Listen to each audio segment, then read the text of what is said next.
Sir, I'd like to inform the House that on the 9th of May, Vice President J.D. Vance called the Prime Minister, warning of a massive Pakistani attack in the next few hours. Prime Minister, in his response, made it very clear. Prime Minister, in his response, made it very clear that if such an attack happens, it would meet with an appropriate response from our side. Now, sir, that attack took place and was foiled by our armed forces, and I think the House should collectively appreciate the performance of the armed forces in foiling what was a massive attack on the 9th and 10th, the 9th, 10th of May. Now, our response, which the Prime Minister promised, was delivered, and it was delivered with devastating effect. I don't have to say anything. Every member has seen satellite pictures of Pakistani airfields. You can see from the state of those airfields, which shown by the pictures, what was our answer. Now, on the 10th of May, we received phone calls sharing the impression of other countries that Pakistan was ready to cease the fighting. Our position was, if Pakistan was ready, we needed to get this as a request from the Pakistani side through the DGMO channel. That is exactly how that request came. Now, I want to make two things very clear, sir. One, at no stage in any conversation with the United States was there any linkage with trade and what was going on. Secondly, there was, please listen. Secondly, there was no call between the Prime Minister and President Trump from the 22nd of April, when President Trump called up to convey his sympathy, and the 17th of June, when he called up Prime Minister in Canada to explain why he could not meet. So I would again, मैं इसको दोहराता हूँ, 22 अप्रैल से 17 जून तक माननीय अध्यक्ष जी,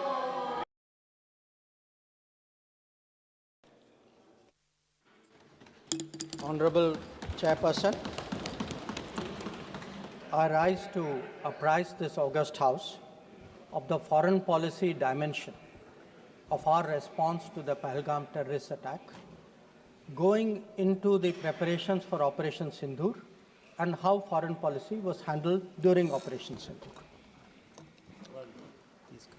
As all the honorable members would appreciate, it was important to send a clear, strong, and resolute message after the Pahalgam attack. Our red lines had been crossed, and we had to make it very apparent that there would be serious consequences.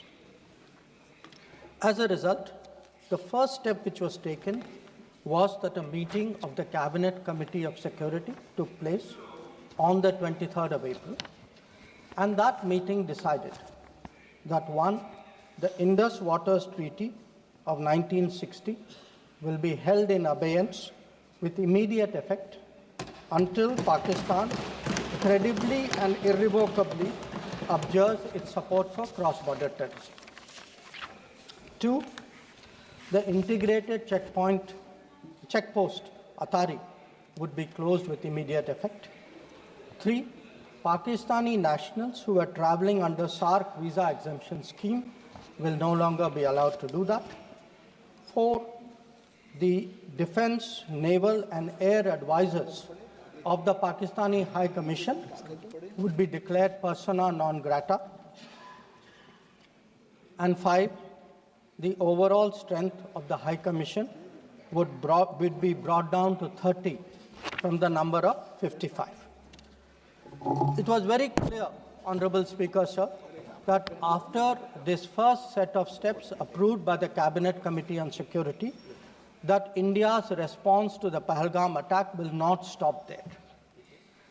Our task, from a diplomatic perspective, from a foreign policy approach, was to shape the global understanding of the Pahalgam attack.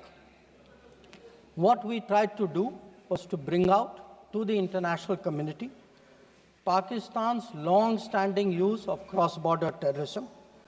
We highlighted the history of terrorism in Pakistan and how this particular attack was meant to target the economy of Jammu and Kashmir and to sow communal discord among the people of India. Could not meet. So I would again, मैं इसको दोहराता हूँ, 22 अप्रैल से 17 जून तक। माननीय अध्यक्ष जी, मेरी एक बात की आपत्ति है, भारत देश का शपथ लिया हुआ विदेश मंत्री यहां स्टेटमेंट कर रहा है, उस पर भरोसा नहीं है, उनको किसी और देश पर भरोसा है। मैं समझ सकता हूं उनकी पार्टी में विदेश का महत्व क्या है, मगर इसका मतलब ये तो नहीं है पार्टी की सारी चीजें यहां सदन में आकर थोपे। भारत के विदेश मंत्री पर भरोसा नहीं करोगे? ओथ लिया हुआ व्यक्ति यहां पर बोल रहा है, ही इज रिस्पॉन्सिबल। माननीय अध्यक्ष जी, इसीलिए ये वहां बैठे हैं और 20 साल तक वहीं बैठने वाले हैं।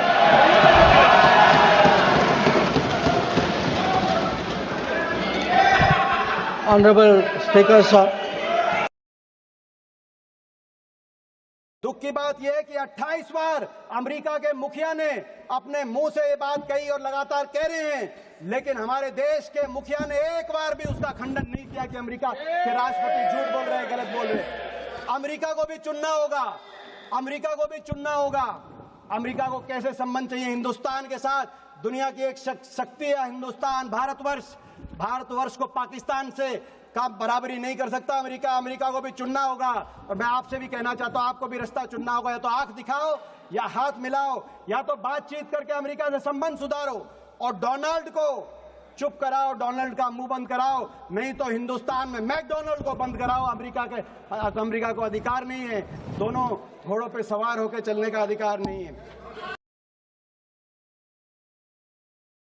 मस्जिदों से ऐलान किया मजम्मत का, बगैर किसी के बोलने पर रोड पर निकलकर उन्होंने पाकिस्तान से आए हुए दहशतगर्दों की मजम्मत की। मैं मुबारकबाद देता हूं हमारी मुसल्लह अफवाज को कि उन्होंने एक अजीम कुर्बानी पेश की और बहादुरी के साथ ऑपरेशन सिंदूर में भारत को कामयाबी दिलाई। मैं मुसल्लह अफवाज ने पहले 9 दहशतगर्द ठिकानों पर उनको निशाना बनाया और सबसे मेरी नज़र में जो दहशतगर्दी के दिल पर हमला हुआ वो भावलपुर का था और 6 एयरफील्ड, 3 हैंगर और 2 रनवेज को हमने तबाह किया। बाद में ऑपरेशन सिंदूर की कामयाबी की एक अहम वजह यह थी मैडम कि मुल्क में इत्तेहाद और इत्तेफाक पैदा हो गया था, एक यूफोरिया पैदा हो गया था, मगर अफसोस कि हुकूमत ने उसका फ़ायदा नहीं उठाया। मैं आज भी कह रहा हूं, जिम्मेदारी के साथ कह रहा हूं कि पाकिस्तानी फौज, पाकिस्तान की ISI, पाकिस्तान का डीप स्टेट, उनका हयाती मकसद ये है कि हमेशा भारत को कमज़ोर किया जाए और अगर हमको इन ताकतों को कमज़ोर करना है तो देश में इत्तेहाद और इत्तेफाक को बरकरार रखना पड़ेगा। अगर हम बुलडोज़र के ज़रिए या फिर लिसानी जबर के ज़रिए या मजहबी फ़िरका परस्ती के ज़रिए अक़लियतों को निशाना बनाएंगे तो हम खुदा ना खास्ता उन पड़ोसी मुल्क के दहशतगर्द तंजीमों को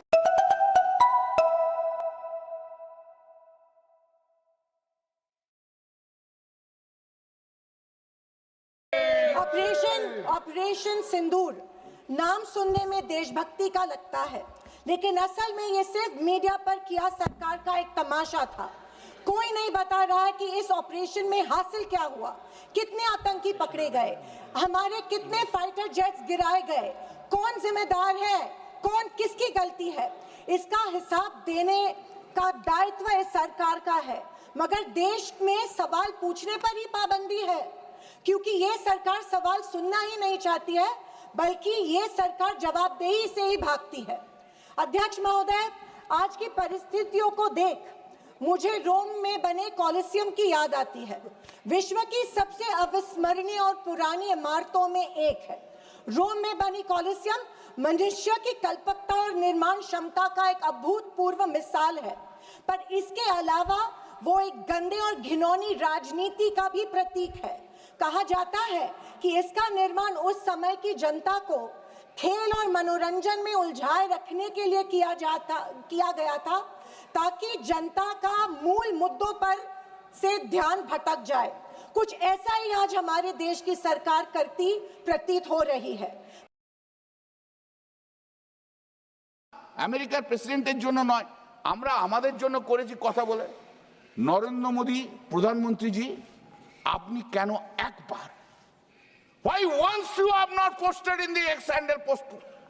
No, you are incorrect, Mr. President, American President. What you have said, you are incorrect. You could not said, you could not show your courage to that extent. কি হয় বলুন তো আপনার? এই আমেরিকান প্রেসিডেন্টের সামনে দাঁড়ালে আপনার হাইটটা নেমে 5 ফুট হয়ে যায়, আর ওজনটা হয়ে চেস্টটা হয়ে যায় 56 ইঞ্চি থেকে 36 ইঞ্চি। The moment you stand in front of the American president, your height is reduced to 5 foot and your chest is reduced to 36 inch from 56 inch. Why you are so much afraid? Why are you so much afraid? Why are you so much afraid to the American president? ভারতের সমস্ত মানুষ, किसी भी देश में जनता सत्ता पक्ष को और विपक्ष को अलग अलग दायित्व सौंपती है, दोनों को अलग अलग दायित्व, और हेल्दी डेमोक्रेसी में तो स्वाभाविक है। सत्ता पक्ष का काम होता है जनता के हितों को ध्यान में रखते हुए कार्य करना, और विपक्ष का काम होता है सरकार से जनता के मुद्दों से संबंधित जरूरी प्रश्न पूछना। ऑपरेशन सिंदूर क्यों शुरू किया गया, इसकी जानकारी पहले भी दी गई है और आज भी मैंने सदन को दी है। अध्यक्ष महोदय, कभी कभी हमारे प्रतिपक्ष के लोग ये पूछते रहे हैं कि हमारे कितने बीमार गिरे। मुझे लगता है उनका यह प्रश्न हमारी राष्ट्रीय जनभावनाओं का सही से प्रतिनिधित्व नहीं कर रहा है। मुझे लगता है उन्होंने एक बार भी हमसे यह नहीं पूछा कि हमारी सेनाओं ने दुश्मन के कितने विमान मार गिराए।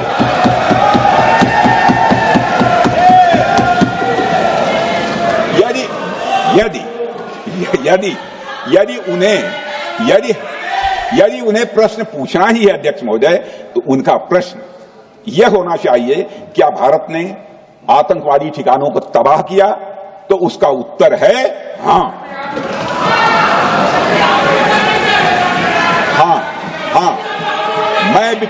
मैं विपक्ष के सम्मानित साथियों से कहना चाहता हूं कि आपको प्रश्न पूछना है तो यह प्रश्न पूछिए, क्या ऑपरेशन सिंदूर सफल रहा? तो उसका उत्तर है हाँ।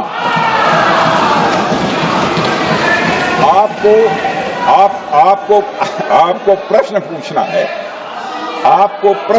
है तो यह प्रश्न पूछिए कि जिन आतंकियों ने हमारी बहनों, हमारी बेटियों का सिंदूर मिटाया, क्या हमारी सेनाओं ने ऑपरेशन सिंदूर में उन आतंकियों के आकाओं को मिटाया? तो इसका उत्तर है हाँ। और आपको प्रश्न पूछना है तो यह पूछिए कि इस ऑपरेशन में क्या हमारे जाबाज सैनिकों को कोई क्षति हुई है? तो उसका उत्तर है नहीं। अध्यक्ष महोदय, लक्ष्य जब बड़े हो तो अपेक्षाकृत छोटे मुद्दों पर हमारा ध्यान नहीं जाना चाहिए। लक्ष्य बड़े हों तो छोटे मुद्दों पर, अपेक्षाकृत जो छोटे मुद्दे होते हैं कंपैरेटिवली, उन पर ध्यान नहीं जाना चाहिए, क्योंकि छोटे मुद्दों पर ही ध्यान देते रहने से देश की सुरक्षा और सैनिकों के सम्मान और उत्साह जैसे बड़े मुद्दों से ध्यान हट सकता है, जैसा कि विपक्ष के हमारे कुछ साथियों के साथ हो रहा है। अब चूंकि विपक्ष के मित्र ऑपरेशन सिंदूर को लेकर उचित प्रश्न नहीं पूछ पा रहे हैं, तो उन्हें मैं क्या बताऊं अध्यक्ष महोदय। मैं आनी चाहिए, सच्चाई पहलगाम की आनी चाहिए। सच्चाई ऑपरेशन सिंदूर की आनी चाहिए, सच्चाई विदेश नीति की आनी चाहिए।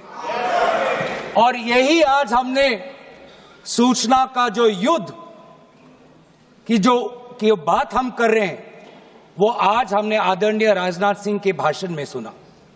बहुत से सूचनाएं दी उन्होंने, बहुत से जानकारी दी, लेकिन रक्षा मंत्री होने के नाते ये नहीं कहा कि पहलगाम में दहशतगर्द कैसे आए, ये नहीं कहा कि बेसारन में जहां पर 1000 लोग जाते हैं, खुशियां मनाते हैं, कैसे 5 दहशतगर्द वहां पर जाकर 26 लोगों की गोलियों से छलनी करते हैं।